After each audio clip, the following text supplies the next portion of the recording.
저는 그 K컬처 밸리 문제는 단순히 사업 지원의 문제가 아니라고 생각을 합니다.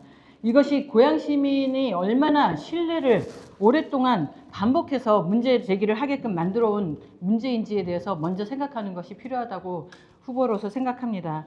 먼저 말씀드립니다. 이 긴 시간 동안 기다리게 하고 그 과정에서 불안과 실망을 드리게 한 점에 대해서는 정치인의 한 사람으로서 고양 시민분들께 진심으로 사과드립니다. 같이 죄송하다는 말씀을 드리면서 앞으로 제가 생각하는 계획들을 좀 말씀드려 보겠습니다. 저는 이 사업을 속도가 아니라 신뢰 회복의 관점에서 좀 만들어 보고 싶고요. 저는 이 일들을 지금 갑자기 들은 후보로서의 일이 아니라 2022년 행정감사에서도 제가 CJ와의 문제가 심각하게 대두되고 지체 상금의 문제가 나왔을 때도 이 CJ와의 관계를 정부에서 중지하는 안을 융통성 있게 경기도에서 받아들여야 한다. 그것을 통해서 지속할 수 있게끔 만들어야 한다라는 이야기를 했는데 그때도 이 일이 이루어지지 않았었고 그 다음에 계약이 해지되는 상황에서 주민공청회를 할 때도 고양시장에게 말씀드렸었습니다.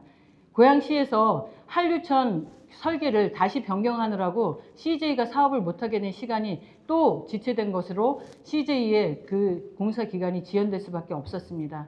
CJ만 문제 삼을 일은 아니라는 거죠. 경기도에도 문제가 있고 CJ도 그리고 고양시도 함께 문제가 있었다라는 말씀을 드리는 거고요. 그 안에서 여러 가지 문제들을 이제 와서 얘기하면 뭐 하겠습니까? 그래서 이제는 앞으로 갈 일에 대한 이야기들을 하는 것이 맞다고 생각을 합니다. 지금 현재 일어나고 있는 CJ가 끝나고 라이브 네이션과의 협약에 있어서 라이브 네이션은 끊임없이 협약을 지연할 일들을 만들어 갈 거라는 생각이 듭니다. 지금은 안전진단을 이유로 얘기를 하지만 또 다른 안전진단이나 다른 어떤 것들을 가지고 지연을 얘기할지 모릅니다.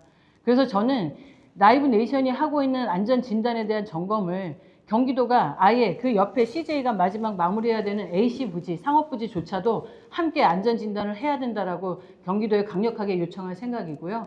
그걸 통해서 제가 그동안 김동연 지사에게도 말씀을 드렸었고요. 이제는 후보죠. 그리고 한준호 후보와 추미애 후보에게도 이 일들에 대해서 함께 강력히 요청을 드렸고 간담회도 진행을 했었습니다. 그걸 통해서 CJ가 어떻게 가야 되는지, K컬처 밸리가 어떻게 가야 되는지에 대해서 논의를 했었는데요.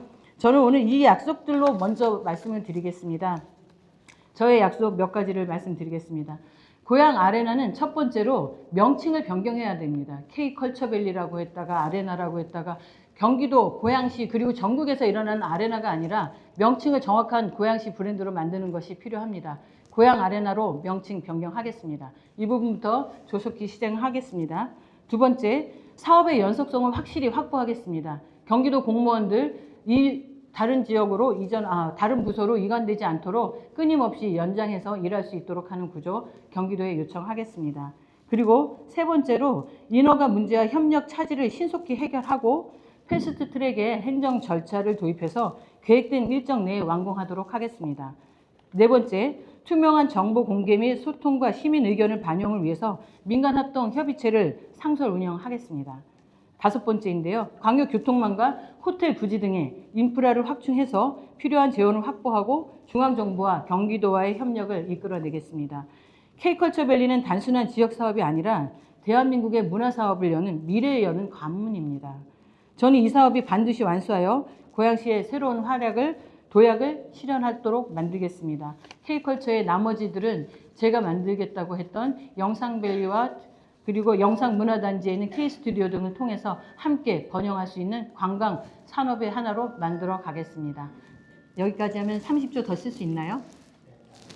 네, 여기까지 하겠습니다. 반드시 고양 아레나 만들겠습니다. 고맙습니다. 네, 답변 드리겠습니다.